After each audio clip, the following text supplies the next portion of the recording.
See you, Bill. I'm Allison Camerata. Republicans outraged to learn of a reported email linking former IRS official Lois Lerner to new rules used to clamp down on Tea Party groups, and that the targeting may still be going on. So here's some of today's testimony.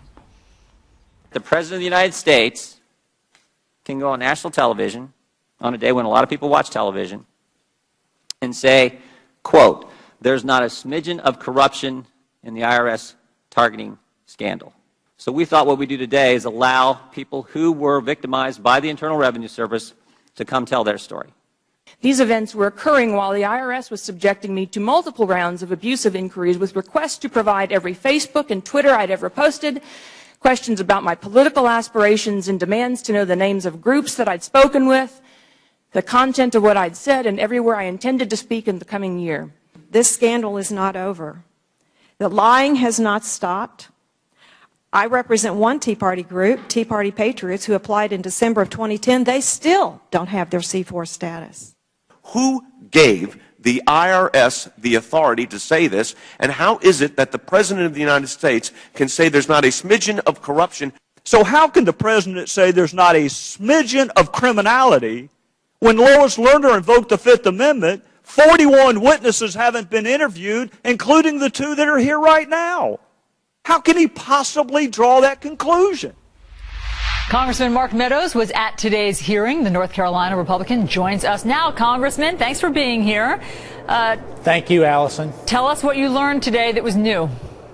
Well, you know, when we started to hear it, it was the fact that it's still going on, that targeting is still happening today. But the other more troubling thing is that we've supposedly had this investigation that it's been complete. The president says not a smidgen of evidence, and yet they haven't been interviewed. So how can we have a verdict without going through the process? And Congressman, what you're referring to, of course, is the president's interview with Bill O'Reilly, in which he said unequivocally there was no corruption. You quoted him. He said there was not a smidgen of corruption. So how could he have said that so definitively when, to your mind, the investigation isn't over? Well, obviously, he's been misinformed. It's typical of bureaucracy here in Washington, D.C., where we get the talking point out there without the evidence being behind it. And really, we need to investigate this further. There was even calls today for perhaps a special prosecutor to look into this. But we have an oversight responsibility, a responsibility of the American people to get to the bottom of it.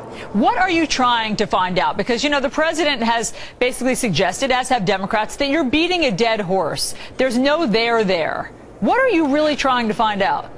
Well, we have to restore trust in the American government. And it was obvious today in that hearing room that not only is there not trust, but it's underlying the very fabric of who we are as a nation with free speech, asking who you've talked to, what speeches have you given, give us the text of that. It's just not the America that we all love and adore. But hold on, let me stop you there, because these emails that have come to light now that were sent to Lois Lerner seem to suggest that they were trying to figure out if the Tea Party group were acting as a political organization, because if they were not eligible for 501c4 status, because that's reserved for social welfare organizations. So wasn't it incumbent upon the IRS to ask all those questions of Tea Party groups? You know, when you start to get into the details of what was asked, the answer to that is no.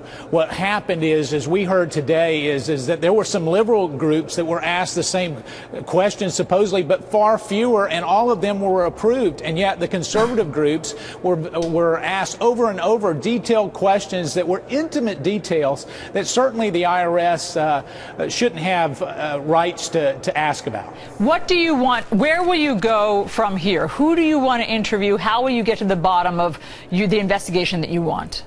Well, certainly in highlighting some of the emails that have come out recently, we know that they're trying to change this 501c4 rule to really correspond with the ruling so that targeting didn't happen. Well, I think we need to fight that because it stifles free speech. It goes against the Constitution, and we need to stand up and hold our government accountable. That's what the people want. Congressman Mark Meadows, thanks so much for giving us the debrief on what happened today.